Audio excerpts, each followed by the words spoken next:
Hey, thanks for joining us on Cha with Laura and Leah. Cha is a podcast and video series of us just having tea with our friends. Cha, as you probably know, means tea in many languages, including our language of Korean. We are two diasporic Koreans that are inspired by that quote that I think many of us have heard by Nina Simone, which paraphrased is that the role of the artist is to reflect the times. And so we are inviting our friends over for tea to talk about our values, our art, our creativity, our dreams for the world that we are all envisioning and imagining and co-creating. And, Cha is our offering to the collective to invite you in and to hopefully serve as inspiration for you to then go on and hold your own in-person conversations. Virtual is beautiful. We are here right now virtually, and this is a gift. And also, there is a particular magic that is generated when we are literally sharing space and air and tea together. So, brew a pot for yourself, join in, and we're so grateful to be connected to you. Hello to the beautiful community of Cha with Laura and Leah. I am your co-host, Laura Chung. And with all full transparency, Leah and I have contributed our own funds to season 1 and season 2. We've paid for the production and all of the editors ourselves. And now we are moving into the next phase of filming season 3, and we are starting to fundraise for that. In lieu of sponsorships where we would have to read out ads during our podcast and video series, we wanted to reach out to our community first to support us so that you are part of the co-creation process. We are raising $1,000 to cover the cost of the studio in Los Angeles and all of our editors who help us make this possible. Thank you so much for your support, and we appreciate everything. Everything is linked down below for you to learn more. Bye. Thank you, Solonje, for being here. Oh, thank you so much for having me, Laura.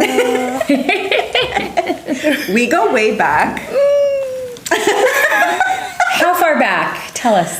2018. Actually, we met at Grand Street Healing. Oh, okay. Oh my gosh, you're right. There was like this dinner thing that they had there. I just started. Was it Sanike? I'm trying to remember. There was a whole bunch of like healing folks in the building. It was Miriam, right? Yes. And Ajayi. And the ladies that own Grand Street Healing. Yes. Elise. Domino and Elisa. Mm-hmm. So you really know each other from the before times. Yeah, it feels like that. Yes. Anything that's pre-panty is before. Mm-hmm. And we met at a diversity and wellness dinner, basically. And I guess we've like kept in touch throughout all these years and gone through lots of growth spurts together. Yes. Evolutions, transitions. Yes, it's really beautiful. I'm so honored to be your friend. Samesies. But a lot of people might know you publicly as the Weed Auntie. Yay. Do you still feel connected to that label? I do. I feel like talking about evolutions, like the Weed Auntie was something that was bestowed upon me in a way. It was while I was at Humble Bloom and creating experiences, community just kind of gave me that name, and I was like, all right. And I guess being child free, you do take that auntie title. Yeah. Plus the fact that I think, unsolicited advice, things like that. My Gemini energy, I'm just like saying things. So big auntie energy. Unsolicited advice is a Gemini thing?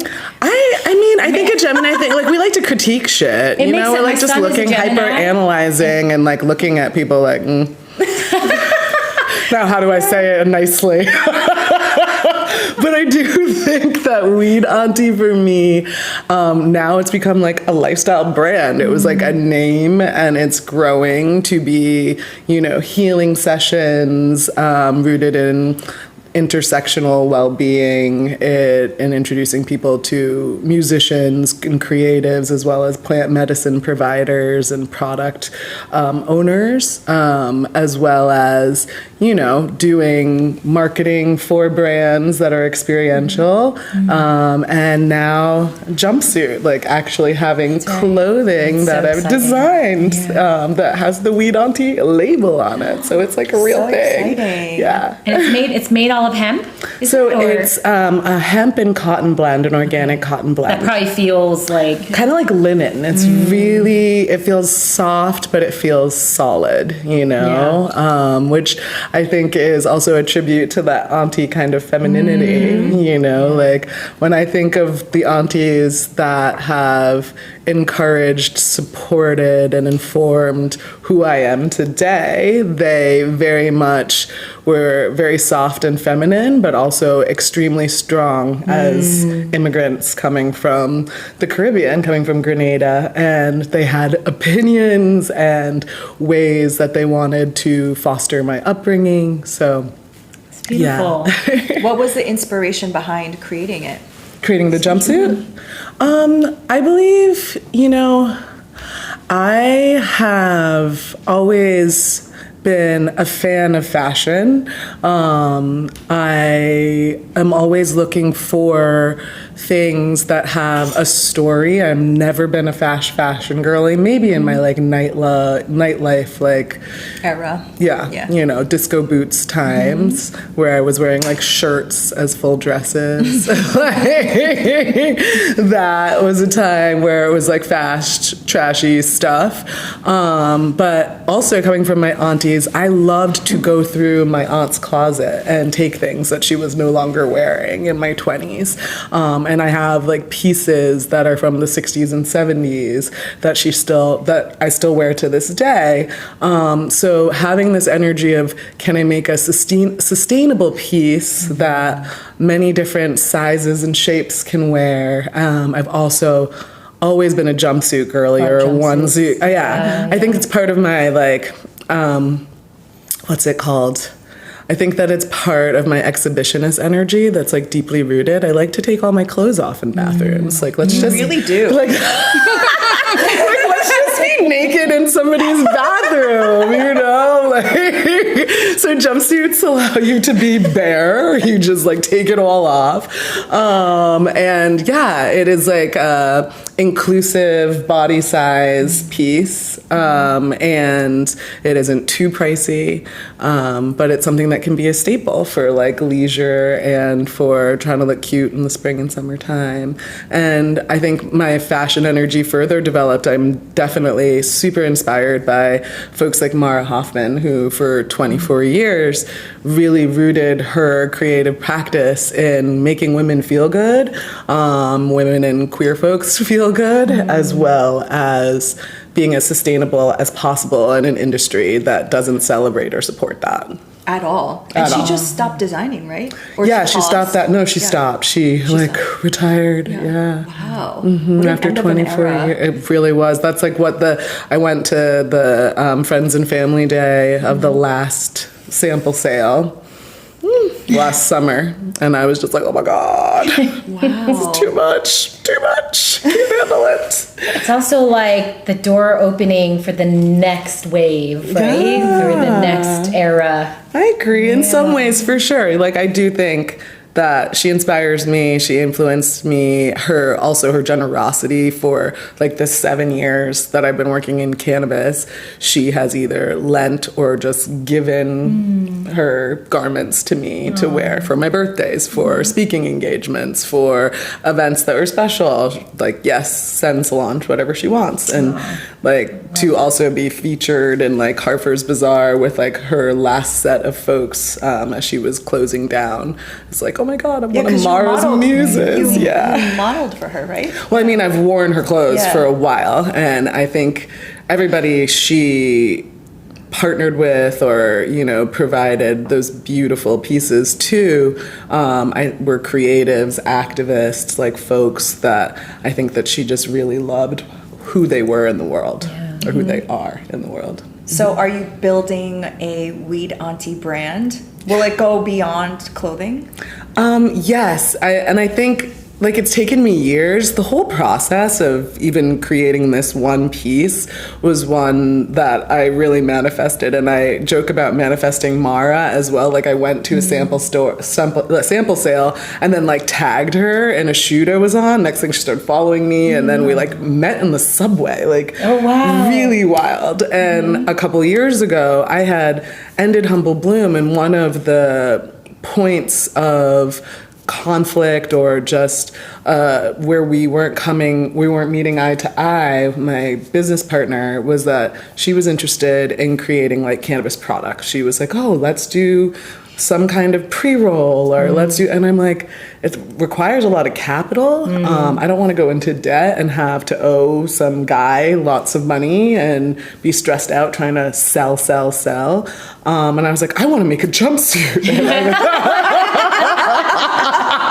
She's like, what? Your partner's like, what? Girl, you're crazy. Yeah, actually that. Like I literally was for months. I was like, I want to make a jumpsuit. Like I want to make a piece that many people can wear and that they can feel proud to put on their bodies. And that educates people again on the plant. So it has to be hemp blend or hemp fully. We separated. I was like, all right, I still want to make this jumpsuit. And is she still doing Humble Bloom? no, we ended the company. Okay. Yeah. So we ended the company in 2023, May 2023. We had like a women's session. That was the last event we did. And then we announced, sorry, we're done after 5 years. And maybe like a month later, I was like, Weed Auntie is a thing. And did my first event, which was a men's session centering men's health in June of 2023. But I wanted to make that jumpsuit, and I went and was speaking at a conference in Vegas. And this woman came up to me, she's like, I love your style. Turns out she's the founder of a design firm that is based in Tribeca called Stateless, and they work with small brands, help to develop them. And they're women-owned, they're queer-owned. It was like crazy alignment. You manifested again. Yes. I'm like, wait. In and Vegas. She's like, in Vegas of all places. I'm like standing outside like, oh, I hate this. And this woman's like, I love your style. And I'm like, thanks, how are you? And we start chatting. And she's like, well, this is my company and this is what it does. And we've been looking for like an influencer or somebody to do a collaborative project with. And I was like, shut up, I want to make a jumpsuit. And it began. It's like the butterfly effect. Gotta put it out there. Yeah, because you kept saying it. Yes. Like, I will not do the pre-rolls. I want a jumpsuit. I want a jumpsuit, goddammit. Yeah. And now I have a jumpsuit. Because Humble Bloom, y'all used to host events, which you still do, right? And then, just like thinking of going from events to a jumpsuit is not like a huge leap, but it's different.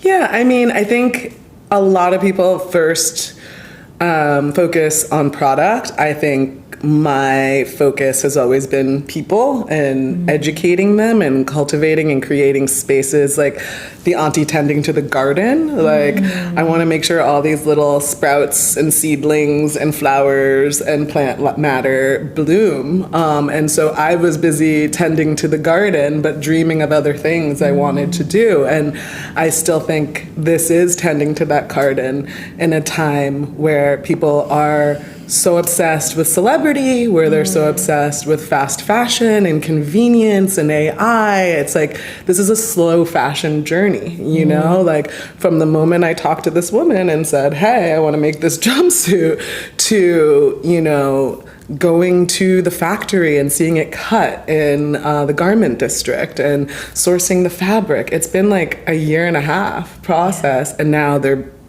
available for pre-sale. You know, it's not like click and this comes to you the next day. So again, it's still an education in being a conscious consumer. Every stitch of this fabric is rooted in, this garment rather, is rooted in community. It's all women, queer, and melanated folks that are a part of the process. So again, it's like showing people how to do something in a way that invites other people in and also is supporting those people. I think that's the thing, is like there's a real story attached to the product. And that's what you're interested in. Not just the product, which you could also do, like make something that's really cool, feels good, and suits a lot of different people. But it's like the storytelling, and then the insertion of values, I think, is so, it's just like, I think more people are hungry for this, right? There's that documentary about, I forget what it's called, but it's about all the fast fashion and all the like trash, Waste. frankly, the waste. What is that called? There's so many. Maybe, okay, there probably are. But more people are understanding that like their choices matter, our choices matter, and I think like something that comes with this information, it's like educational and inspirational. And like beautiful. Thank you. So cool. Yeah. I'm gonna have to like try it on and yes. To come. I have an event on Sunday. Yes. And that launch event, people will be able to try it on. But I have been like blown away by the fact that folks have bought this without even seeing it. Just like on the website. I have to say, you have not changed. Like, you've evolved, but you have not changed the core of who you are, honestly. And that's so hard to find people like you, like really genuinely authentic people. And so when I read your post and how just like tits to the wall, because I don't want to say balls, you know, you're just so blunt and honest about your politics and everything. To me, this is who you've always been. You've always been very critical of celebrity culture, of just like the injustices of the world. But why is that also important in your work? Because you've lost a job over being outspoken. Ooh, yeah.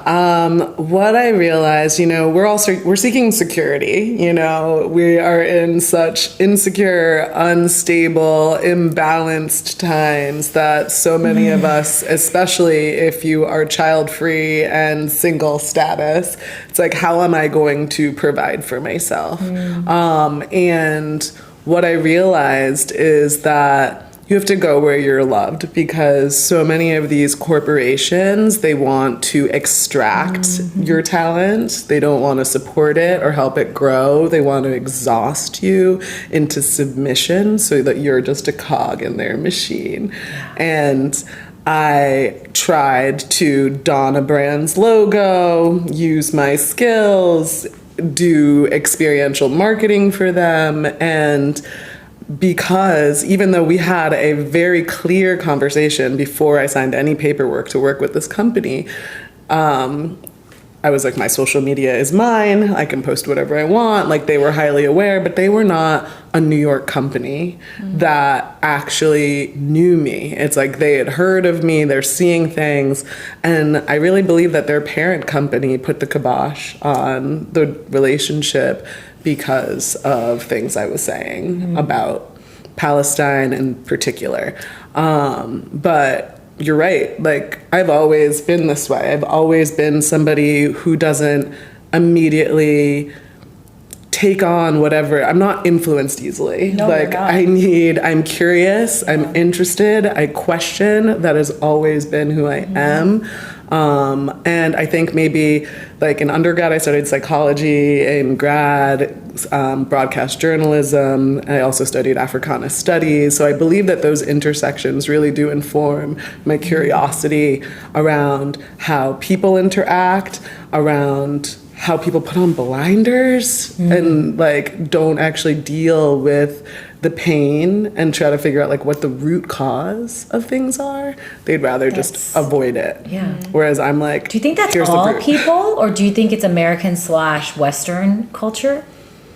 Well, I haven't had a lot of experience elsewhere, but I will say that a lot of cultures have been influenced by Western culture regardless. And because of imperialism, and because of Christianity and crusades. So like there are so many, cultures that take their cue from this ruthless, individualist, capitalist, supremacist society. It's like this country should not be idolized, just like celebrities should. Did you see that video? Somebody was like in Pakistan, I think, and it was in America. It was from the POV of like the American. and the person is like, where are you from? And he's like, America. And the guy goes, you're a terrorist. Did you see that? No. And I don't know what, you can't see him, but he sounds American. And he's like, no, you can't assume that on me. And the Pakistani guy keeps going, you're a terrorist, you're a terrorist. I mean, it's kind of lighthearted, but right? It's like to let them know. But it was like flipping the script and you're like, oh, actually, that's true. Right, and that's what the global context understanding should be when they. And it is. It is travel. Definitely. I mean, things have shifted. Yeah, exactly. Girl, get that other passport. But I definitely. I mean, I think as a first generation child as well, like I've never felt home in either location. So that also has fueled my curiosity. Instead of wanting to just simply belong to something, I'm like, I want to understand why I'm trying to belong to this. Whereas most people don't question. They just want to belong to something. I was like that. I was just like, I just want to belong. Yeah. I wish I were white. Most people just want to belong. Yeah. I think. Because they want to be accepted. Yeah. And I'm like, accepted by who? Nazis? Like, why? Why do you want to be a part of that? Like, I don't get it. And I think growing up, because I was a dorky athlete in a primarily white and Jewish neighborhood in Massachusetts, like I didn't fit in. And I'm like, but what am I trying to fit into? Yeah. And so that why question, would I want to be a part of this? Yeah. Like these people are mean. Yeah. These people are like, why am I clinging to this? And I think when you are othered so deeply, either you are ashamed of who you are and you mask, hide, cover it in beige by wearing all the clothes that they wear, speaking how they speak, going to things they do, right? Or you're like, I'm here and I'm observing. And I've been someone who's always observed. I'm like a behavioralist. I think that is my kink. I'm like, I do events so I can observe people. Yeah. I'm like, what are those people doing over there? That's why you apparently get so much tea. Yeah. All the tea. I'm over here just like, but you do throw the best events. All the people that you curate are so interesting and have their own stories and just good vibes. Did you do Reiki at Weed Auntie? I've done Reiki at Humble Bloom and Weed Auntie. A lot of your events. I think I was trying to go to one of those early on.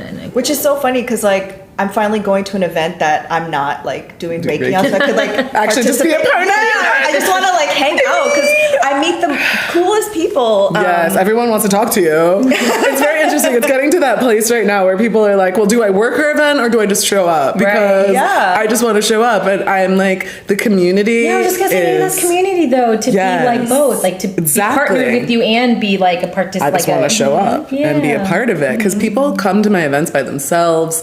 They make friends. Like, how many places do adults actually, are they able to say, like, I went and I met a new friend? Yeah, no, you know? And I definitely create spaces where I feel safe. And so if I feel safe by extension, I think most other people will feel safe because I get anxiety. I get hives at social events. Sometimes I'm like, I can't respond to that person. I'm going to just back up. Which is so funny because you're such a public-facing person and you throw these big parties, but that's just a recent thing I found out about you. Oh my God. On our one-on-one day, I was like, are you shy? A little bit. A little bit shy. It's like, salon. Like, that's a Gemini thing. Like, we'll go lay down right away. Like, cancel. Just cancel. I dare you. I don't have to go anywhere. I'll be fine. Because I have so much anxiety leading up to going. I'm like hyping myself up. I'm getting high. Doing a little dance. I'm like, do you do the Irish goodbye? It depends. That's what I do. I cannot do the Irish I always goodbye. do that, and like my friends are like, "Where did you go?" I'm like, "Oh, sorry, you were busy, so I just left." I love that. No, most times I do say goodbye, especially to the host. That's why we're always the last ones there. Yeah, it's so true. Like I literally feel, unless it's trash, and then I will just leave. Yeah. And you'll see me visibly uncomfortable, and I will probably leave within 15 minutes. Like, no joke. I have gone to many a cannabis industry event where I'm like, you're like, this is not my place. This is not my people. This ain't it. This ain't it. It's too transactional. We've talked about this. I can't do it. I gotta get out of here. And these people don't. None of them. Why am I the only one who looks like me here? Yeah. Like I don't. I'm out. Was it not like that in like the wellness spaces that you first met in? But did you say it was diversity and wellness? It was in though? diversity. and Okay, so I guess that would specifically. yeah. And that was wild because I think at that point I was going through a bit of an an identity crisis, because I was just like, wait, I'm like a wellness person? Really? Yeah, I was so confused. Well, you were in cannabis. Isn't that like, Right, but like holistic, not everybody thinks of cannabis as a wellness thing, and not everybody uses it as a wellness. But Miriam I guess is that- like Yes, pretty like she got it. She knew what I was doing, but And like back then we weren't really saying plant medicine as much, right? We weren't. Not yet. Not yet. That's Not more really. like the last few years is very much plant medicine. It's like she's a leader in the weed space in New York, and like, and I feel like I didn't really fully embrace, even though I was creating healing spaces and environments where people could reflect and actually communicate with each other. It's not like super loud at a bar where you can't get a drink or like whatever. Even though I was creating those, I didn't think of myself as like a wellness practitioner until I got certified as a breathwork guide.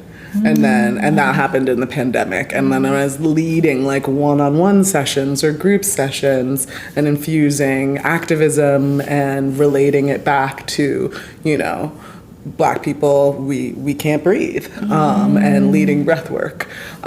So that was the moment where I was like, oh, I do healing work. Yeah. Well, she just saw a future timeline that you needed to just accept. Yeah. And I was always tapping wellness practitioners. Yes. I'm like, come be a part of my event. Yes, that's right. Yeah. Whether it was at the assemblage Oh or my God, the assemblage. remember it's so the crazy rest how, in peace. It's so crazy how like we literally rest in peace. Yeah, that was one of my. That was a pandemic I feel casualty. like that was also a cult, right? It was, Yeah, I loved it though. It was free for me. What I really cult that you loved it. No, it was such a I'm trying to cool start a place. cult. She's like, "What's this Weed Auntie brand?" I'm like, "Cult." Cult. The good kind. A good cult, an uncult. Like I'm like, because everything I do, I'm not trying to be like everybody else, you know. So I'm like, it's a cult, kinda.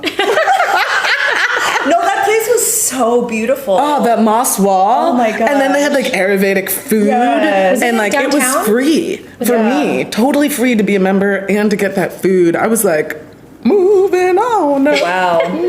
I'm like, this is amazing. I am a wellness person. I mean, I didn't go for free, but I went to all the events. Yeah. And they had really good events. Yeah, one thing that I have realized and I feel so grateful for is that so many of these spaces have had me come in as like a curatorial partner.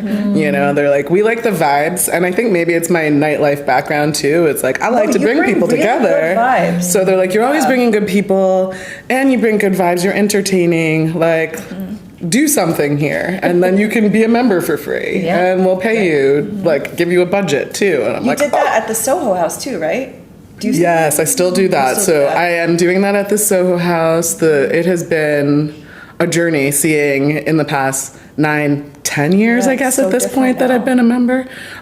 Seeing like Ludlow House open, Dumbo House open. Okay, no, so here's my thing about Dumbo House. Beautiful. Yes. It's beautiful. That's not the question. But as an event planner, creator, all of that, there's not really any spaces in there that make That's true. sense. They say to do it in that like library, But the which is just, library like, has an no open- door. Yeah, it's It just, like, literally is curtain. like, here's a curtain. You Yeah, can hear yeah. everything. True. So if That's you try true. to do an event, it bleeds through. Yeah. Nothing's soundproof. So my favorite house and my home house is Ludlow House. Yeah, Ludlow House is really cool. And like you can actually do work Have you been there. to there's a new Asian restaurant there. I can't remember if it's Japanese. Yeah. Have you been there yet? Yeah. Yeah. Is it good? Is the food good? Yeah. I use these spaces more as gathering spaces than restaurants. Like Yeah. third spaces. where Yeah, you it's can spaces bring where I people can bring people. It's like Yeah. this space has become like a home space for me. Would you want to Like, have your own space? Create your own space? cult, kind of. Yeah. Yeah, no, it's okay. Let's manifest this. Yes. Would I want to have my own space? Absolutely. So I would love, and I've dreamt of this forever, to have a space, rolling fields, water, like the ability to house people that are healing practitioners to come on residency there and be able to give their gifts as well as get paid and also get food and all of that included. But to have people stay in little mini homes, because I love the outdoors, but I don't like bugs or animals bothering me when I'm there. Like if I'm on shrooms and I'm wandering and I see you, cool, this is your home. But Like, I want a space that has a toilet that works. So I want you to be comfortable but efficient, right? So this is what I'm thinking. I would love to have a space where there's little mini homes, where there's a gathering area, where you can have healing practitioners come and do their practice, lead their practice, where they can do farm to table, where weed potentially or hemp is grown, where people can see that it is just a plant side by side with other plants that you can eat and use it in ritual and ceremony, and hold retreats. And hold retreats for people. I see that for you. Okay, let's find that money for me, honey. Let's find my partner who has land. Reparations. Reparations, my good friend. Man with land. Man with land, or lady with land. Or lady with land. Or human with land. Literally. Just give Auntie some land. And capital. Yes, and let's make my dreams come true. My culty dreams. We always talk about community. I mean, we talk about it personally, but do you have criteria? Because you're surrounded by so many people, but I know you keep your circle very small. Yeah, sometimes I'm sitting here and I'm like, nobody loves me. It's true. Because I feel like I can be a little bit, I have boundaries. Like, I have strict boundaries. And this is a lesson learned post being married, post giving so much and not feeling it being equitably reciprocated. So I look at all relationships as the same, whether it's familial, friend, professional.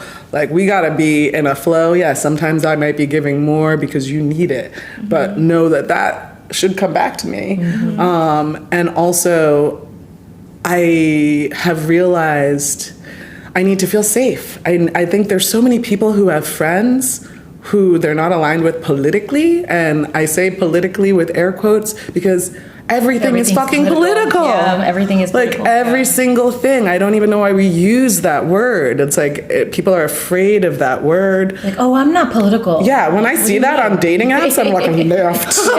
Baby, you confused because everything is political. How could you not be political? Yeah. So I think that if it isn't close to aligned, if you're not flexible in your mindset, and I expect that for myself too, like, I'll listen to what people have to say. Do I agree with everything? No. But I need to know that you'll respect me, because I've had people who have been considered family that I've grown up with, who have stood in my own house and yelled at me because of my thoughts. Yelled. Men standing up screaming. So, like, because they are so triggered by the truth. Yeah. Because it's so deeply ingrained in what makes them who they are, because they've been indoctrinated and fed nonsense. And instead of reflecting, because I am like, I critique myself. I critique my own culture. I'm like, there are some things in Caribbean culture and American culture, I am not obsessed with any of it. Like, okay, let it go. That part I don't love. And I can say that. But most people are like die hard. If you say anything that has to do with their identity or what they hold close to their sense of self, it's like a massacre. Yeah, because you're very critical of like Kamala Harris and Beyonce, which I feel like are out of bounds. Like, we can't talk about it because then you're anti-black, you know? That's not true. They're barely black. Both of them. Beyonce gets beiger, blonder, and more white every second. Like, you could pop her head off and interchange it with Taylor Swift, with Kim Kardashian, with any of these blondinettes. Well, and Kamala Harris is literally half Indian. Honey, she just uses, like, this was just an identity. And this is the thing, when people talk about identity politics, like, I want the person who's here for humans. Yes. Like, you're gonna go and show up at, like, I don't know, not all skin folk or kinfolk. If you're not standing up for us, why should I support you? Like, and both of those women, time and time again, have shown they're not like us. One is a billionaire who takes everybody's money and fakes feminism by jumping on white horses and blonde hair and sporting an American flag. Yeah, sporting an American flag. Girl, bought and sold. Like, what is this image you're trying to tell black Well, and women lately, to like be. her daughters are often on like stage with her and stuff, And I'm everybody's just like, cheering, and I'm so confused. I know. I'm like, the nepotism. Why do I give a Yeah. about? I mean, if her this daughter girl's- is beautiful. Great, but who I'm like, cares? yeah, exactly. Who cares? And also, I'm like, cares? how are you raising them? Like, Oh, I don't care. Like, I'm not a mom. I'm not critiquing them. Like, Michael Jackson was on the road as a baby. There's lots of people in Hollywood and who have been like on stage. So I am not critiquing that. I just do not care. And like to see all the memes and like everyone cheering as if Blue or Rumi gives a shit or even knows who you are is so delulu. I'm like, put your energy elsewhere. Why are you cheering on these Nepo babies? Do you think that there is a shift in the worship of celebrity culture? Yes, it's sad. I think it's a part of this escapist energy that I was talking about. It's like as if loving them provides adjacency or safety. It's a sense of belonging. It's like, I stand this, so I'm a part of that stand. Like, Yeah, like the Swifties thing. Yeah, Like the yuck. obsession with that. Like people going into debt to go to a concert. that's what I'm saying. And these people have so much money and so many different businesses. I would not pay a red penny. Yeah, literally to people go are to paying any like of almost these shows. $1,000 to be like way up there and like a And let's go back to this. Kamala's a Zionist. Right. Unsubscribe. Full Yeah. stop. I don't need. You're gonna talk about mothers and abortion while you bomb babies, mothers, But you know, families people still are into having- oblivion with your Jewish husband. Well, not even Jewish, Zionist husband. It's not about Jewish because you do not need to be a Jew to be a Zionist, and many Jews are not. But people are still, especially in this political moment, as far as like our government, people are still being like, if you weren't so anti-black, we wouldn't have this reality because you would have voted for Kamala Harris. People love a blame game and they won't take responsibility for themselves. Like, if you didn't just completely decide to go gung-ho for some woman who wasn't going to win, maybe we would have won. Maybe if we actually had options, instead of we're force-fed some woman and the only reason we're supposed to vote for her are because of her identity points. Right. Like, how about the fact that she did, like, Biden was losing and she picked up exactly where he left off. So there was no didn't, like, difference. distance herself. She made no distance. She was exactly the same thing with a freaking like press. Like, honestly, I'm like, girl, just because you're a few years younger doesn't mean you're not doing the same old shit. Yeah. Same old shit. So that continues to break my heart. How many people continue to stand her, continue to point fingers and blame each other instead of blaming the Democratic Party for being centrist / to the right. They don't stand up for people. They're here for profit, for themselves, and they just run around lying. Yeah. So we shouldn't be blaming each other. They're dividing us on purpose through these identity politics. I don't give a shit if you're a black woman. Look at Clarence Thomas. Who cares what color you are? Yeah. What are you doing? Who cares what you're wearing at the Met Ball? What are you saying? Like, none of those celebrities stand for shit. And Kamala stands for killing people. Yep. Period. Full stop. Mic drop. Come and get me, sis.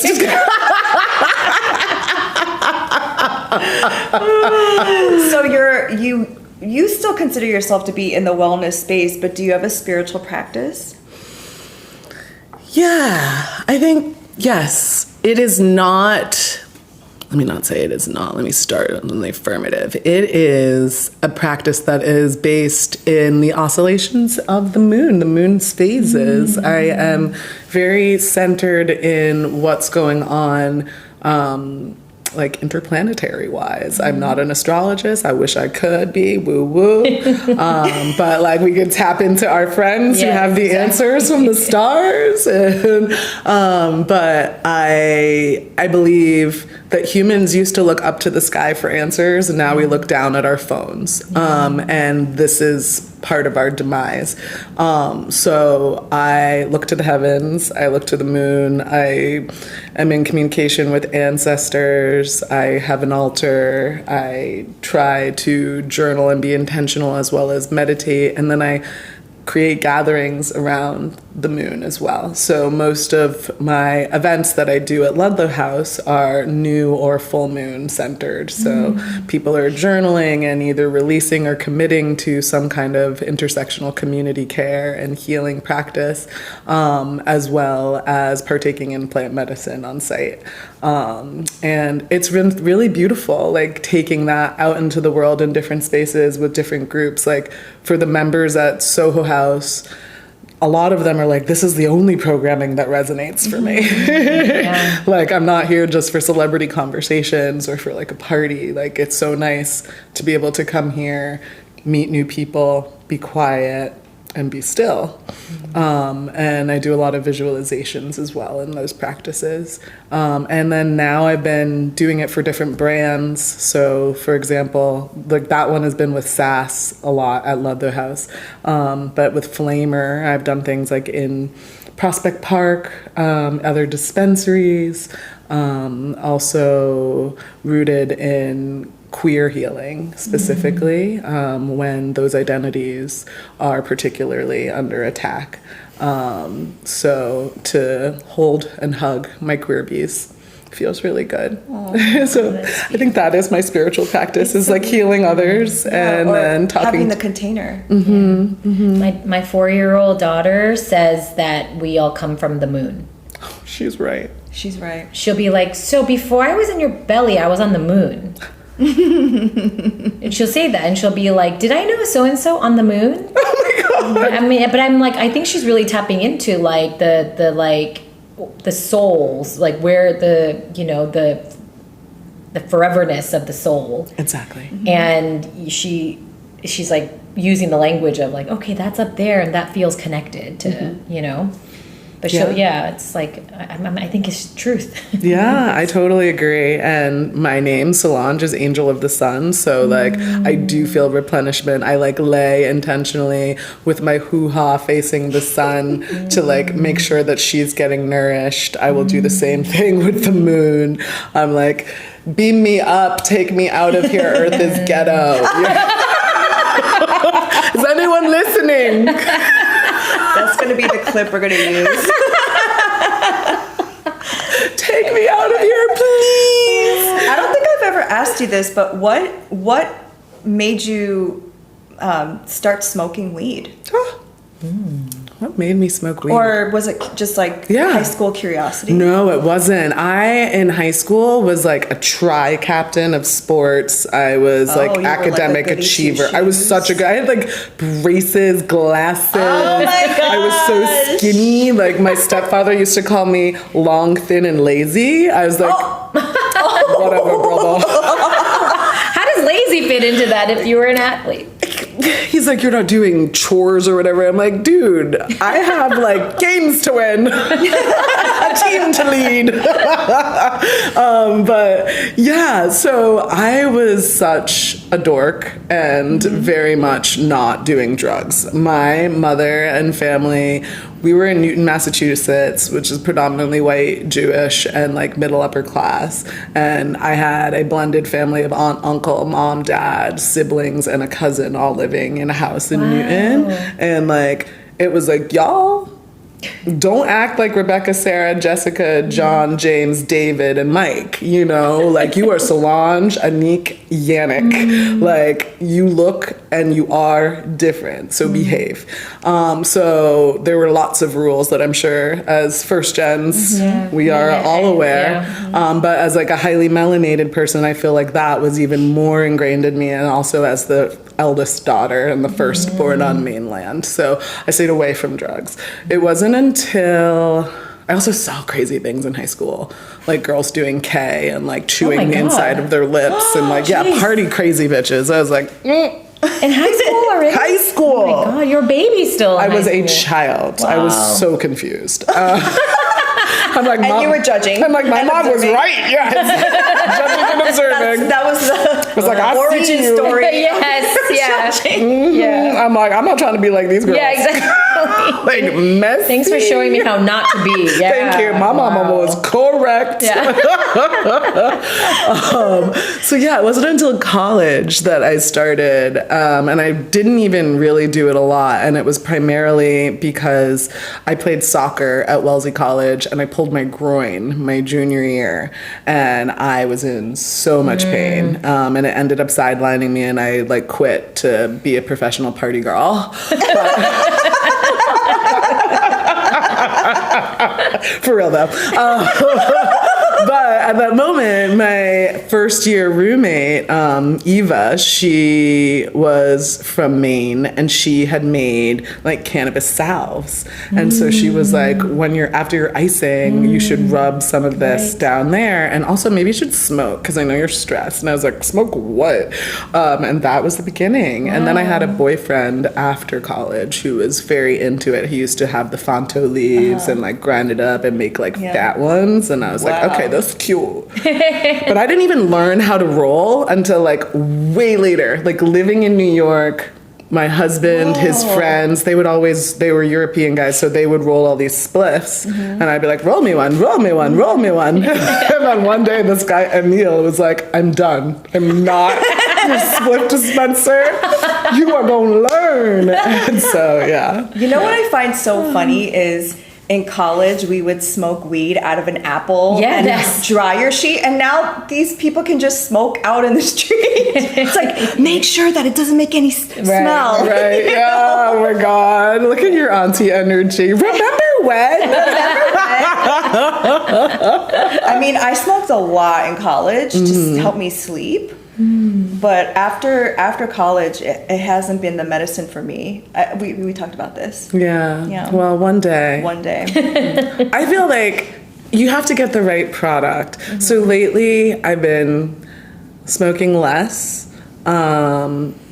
And I've been indulging in edibles. I've been working for this company, SAS, that is like a premium chocolate company, and they do like white labeling for major companies. They work with a manufacturer here in Brooklyn that's like one of the oldest ones in the state, and they're about to go from legacy to legal.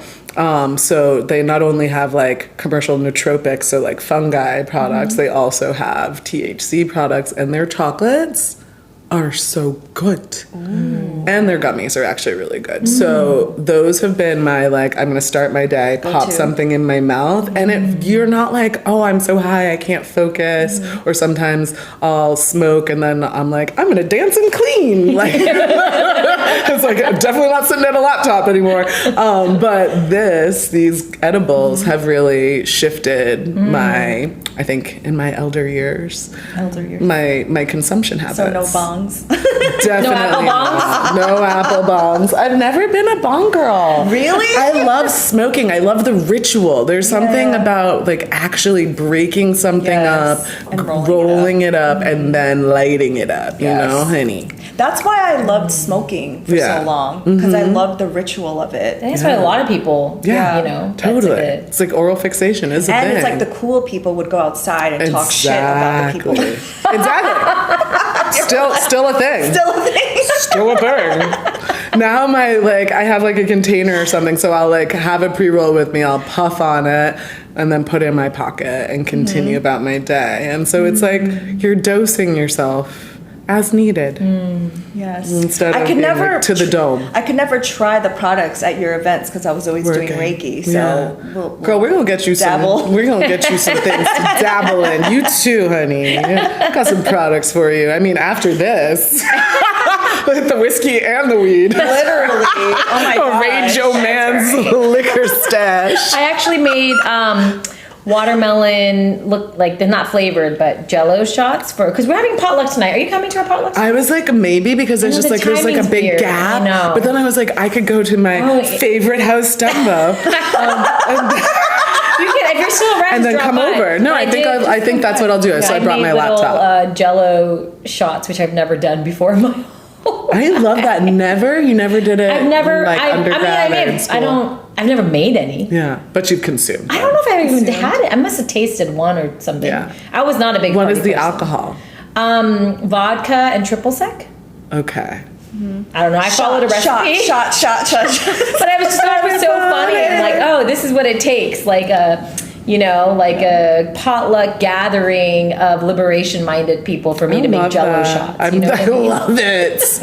Liberation, lubrication. Yes. Let's go. I'm ready for it. Should we do the Rapid fire questions? Yeah, got some rapid fire questions. I know you know your sun, moon, and rising. I don't think I do. Should we check it? Wait, I never remember. Well, you're Gemini. I feel like it's Gemini, Libra, but I'm not sure. No, I think you're a Gemini sun and moon because you're born on a new moon. Yeah. And a Libra rising. I believe so.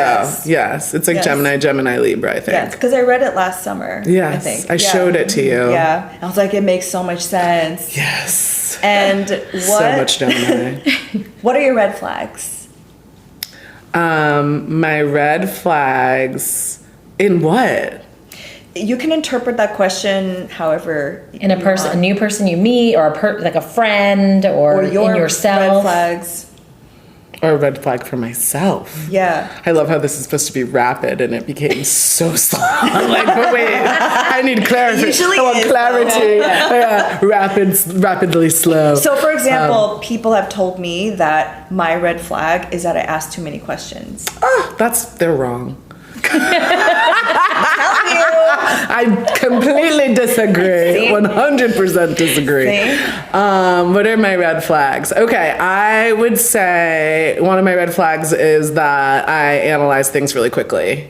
I am like the person who walks in, scans, analysis. Wow. Right. Which is why you leave an event and you're like, this is not cool. And I will force myself. So I have gotten to a place where I try. Like now I'll be like, okay, girl, that could just be you. But you were always right. Not all. Sometimes I'm not. But most times, yes. Most of the time. You get me. Yeah. Get me, girl. So do you like do a scan of a person but you still give them a chance? Yes. Or is it the vibe? It's the vibe of the whole room. Like, for example, like everything. Like, I will clock, is there a smell in here? The same way. Yeah, all of the things happen. The senses. The senses are awake when I walk into a space. And I think that's what actually makes me a good event planner, like, and a good creator of experience, because I'm gauging everything. I'm like, is this bar only have one person working at it? Is it going to take me forever? So I should go right now. Like, are the people do they look all the same? And if they don't all look the same ethnically, is it like are they all wearing the same thing? You know, there's a lot of cues that are like, am I going to be a weirdo here, or some kind of, you know, special experience where some person's going to come up and be like, I love your brain. Because that happens all the time. All the time. Today, in this world, old and young. I have had to swat hands away. Party situations, networking situations, it everything. Just blows me. People just will physically touch me. And I'm like, bitch, I am not a pet. Oh my God. Do not dehumanize me by putting your hands on me in any way without permission. That is so... And there is a woman who is my namesake who has an entire song about this. Solange, don't touch my hair. Let me send it to you. Yes. Airdrop.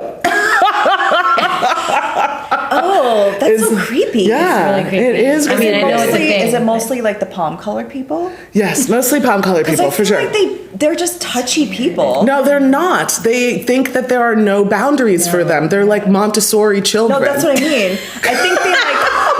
For not having kids, that was a really good reference. I have friends with kids. I'm an auntie. That's right. When you walk into somebody's house and they're palm colored and their kid's bare ass is on the same counter that you're about to eat off of, like, WTF? No, honey. No. When they're in a store and they're just pulling shit off the shelves. No. Where are the boundaries, the lines? They're like, I was terrified of my parents when I was outside. Exactly. And it was a healthy terror. Yes. It made me be a good person and understand boundaries and understand that, that I can't do certain shit. No, it's true. You can see it now, though, like when I see, because I've been a mom now for almost 11 years, and I'm like, oh, I can see why people grow up to be entitled assholes. Yes. Because, like, your parents are enabling it. It started at home. Yeah. So, yeah. And then also another thing, red flags, not for me. A red flag for me with other people is a lack of eye contact. Ooh.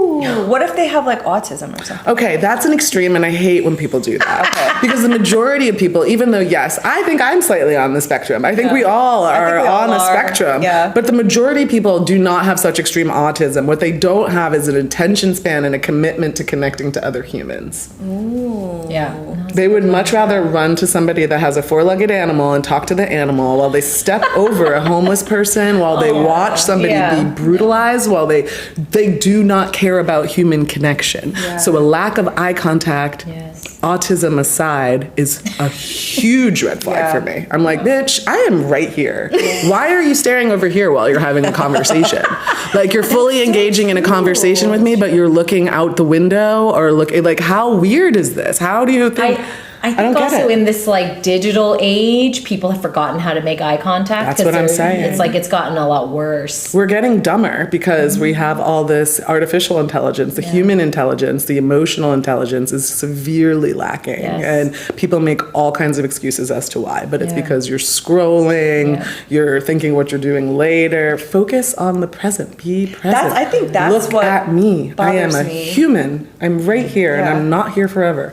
It's like the lack of respect to be in the moment with you. Exactly. And also when people are like looking at their phone while you're like together, and it's like, that's so weird. Unless you explain it. Sometimes I'm like, I have to talk to my teacher or my kid's babysitter or something. Like that is like a case by case thing. But some people are constantly on their phone. And I'm like, hello, I'm right here. Yeah, and they're not. I really do feel like they're not comfortable with human interaction. Everybody's talking to ChatGPT and like ruining the environment instead of being like, hi human, how are you? Are you okay? I'm not okay. No. Are you okay? Oh, you're not? We're not okay. You're not okay. Yeah.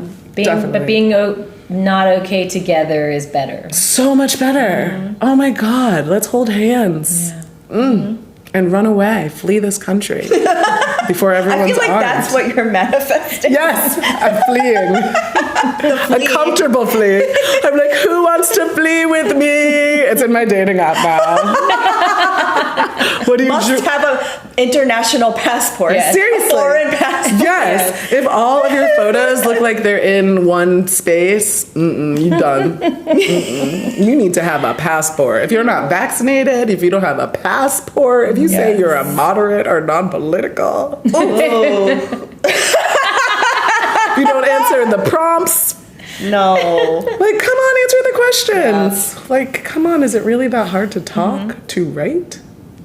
I think it is for a lot of people. I think that's what we're seeing. I think they don't know themselves. Yeah. That is the biggest issue. Sad. Yeah. It's like, how can you be a full grown-up and not know how to express yourself it's also about like yourself? An injury, a collective injury because of capitalism and white supremacy, right? I mean, it's like, it's so sad. Yeah. It's abused all of us regular folk. Yeah, no, I agree. And when I see the energy of community and connection in other countries where people acknowledge you when you're walking down the street, where they're like, afternoon, good morning, hello, like, hello, yes.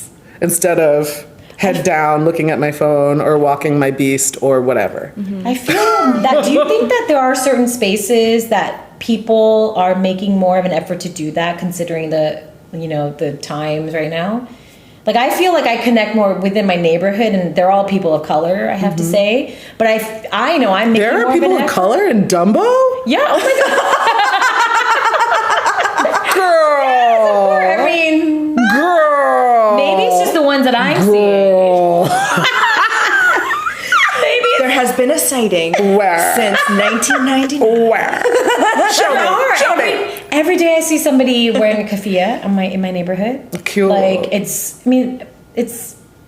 it's a small, section here, but I feel like there are more of us that are showing little acts of care and interest in each other. I don't know if it's because I'm also putting that out there intentionally, and I'm open to receiving it. Yeah. But I feel like there is this, like, we see each other, we know the world is fucked. Yeah. And, like, I don't know, like, just that acknowledgement for now.